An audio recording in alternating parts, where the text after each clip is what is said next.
ব্রয়লারের মাংস আমি আগে ভেজে নিয়ে রান্না করি, তার জন্য আমি এখানে আর কি লবণ আর হলুদের গুঁড়া দিয়েছি, এটা ভালোভাবে মাখিয়ে নিব।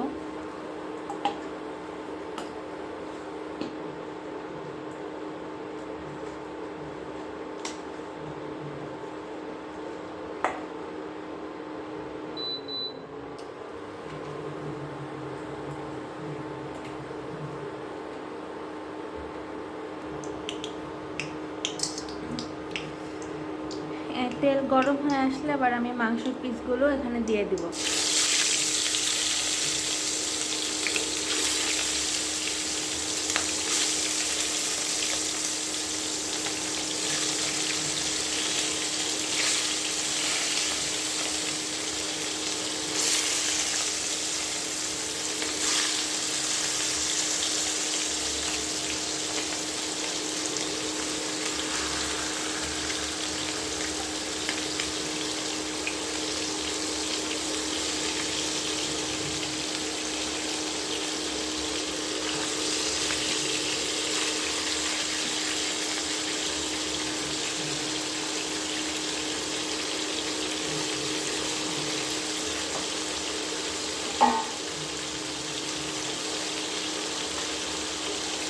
মাংসগুলো এবার এক পাশ ভালোভাবে ভেজে নিতে হবে।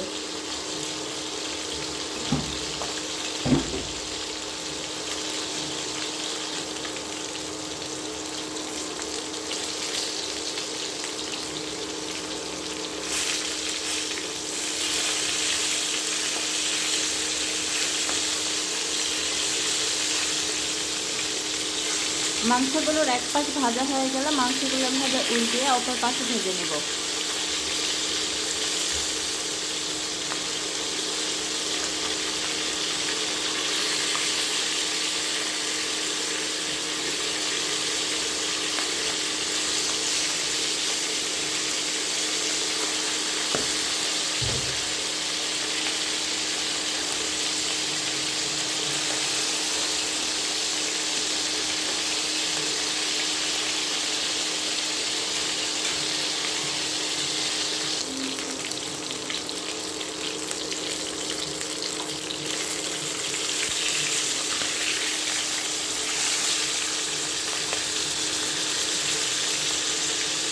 এই পর্যায়ে যে মাংসগুলো ভাজা হয়ে গেছে, মানে ছোটো মাংসগুলো তো আগে ভাজা হয়ে যায়, সেই ভাজা মাংসগুলো উঠিয়ে নেব, নাহলে বেশি পুড়ে গেলেও মাংস খেতে স্বাদ লাগবে না।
দেখুন অপর পাশে কিন্তু এবার ভাজা হয়ে গেছে, মাংসগুলো উঠিয়ে নেব।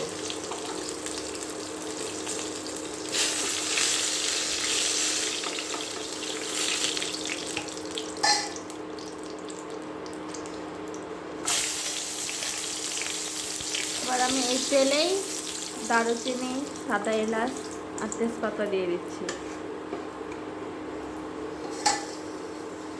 আর এই যে দেখতে পাচ্ছেন, এই বাটিতে আমি আগে থেকেই সব মশলা নিয়ে নিয়েছি।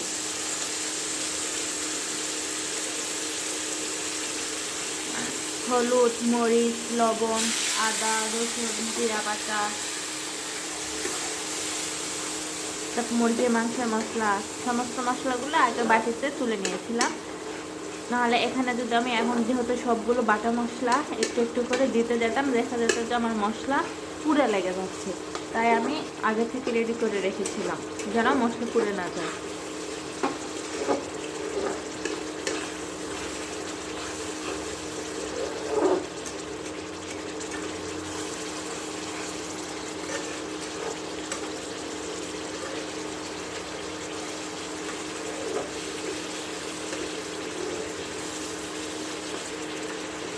এবার মশলাগুলো ভালোভাবে কষিয়ে নেব।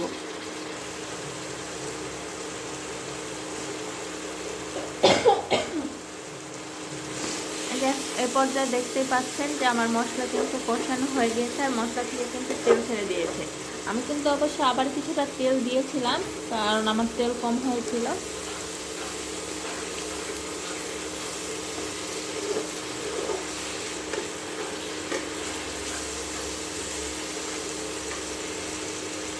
মশলা কষানো হয়ে গেলে এবার ভাজা মাংসগুলো এখানে ছেড়ে দেব। এবার মাংসগুলোর সাথে মশলাগুলো ভালোভাবে মাখিয়ে নেব।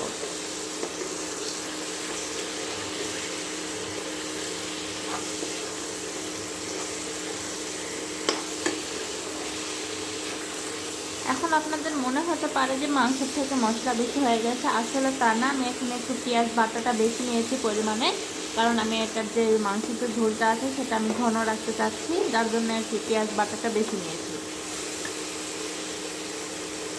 এভাবে মশলা পুড়ে লেগে যাতে লাগছে, তাই আমি এখানে সামান্য একটু পানি দিয়ে দিলাম।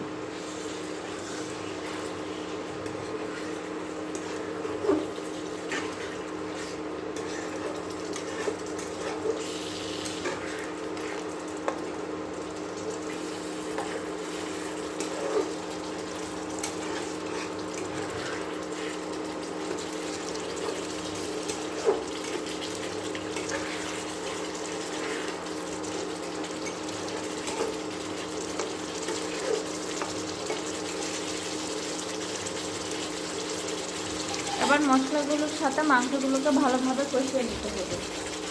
আমি একটা ঢাকনাতে ঢেকে দিলাম। বেশ কিছুক্ষণ ঢাকনা তুলে মাংসগুলোকে নেড়ে নিতে হবে।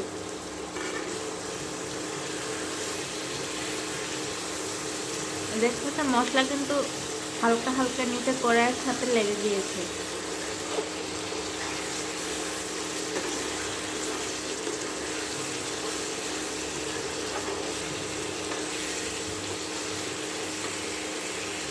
এই পর্যায়ে এসে আমি বেশ কিছুটা পানি দিয়ে দিব।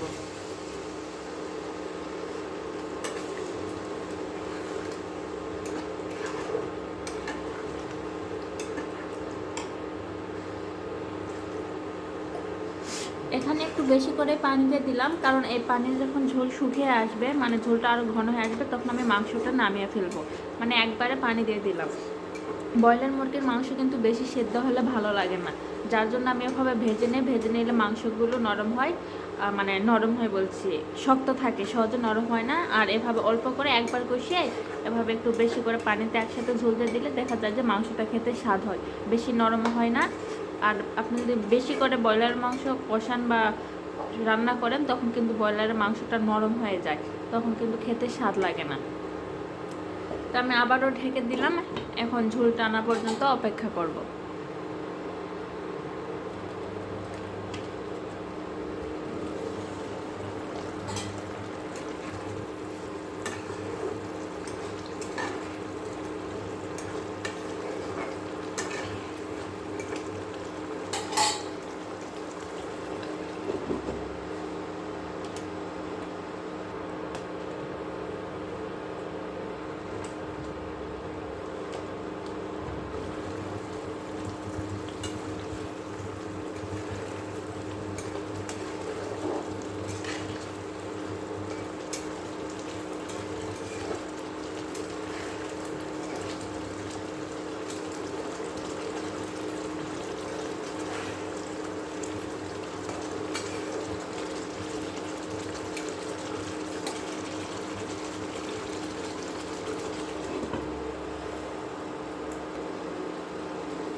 আমার মাংসের ঝোল কিন্তু শুকিয়ে এসেছে, আমি এরকম ঝোল রাখবো।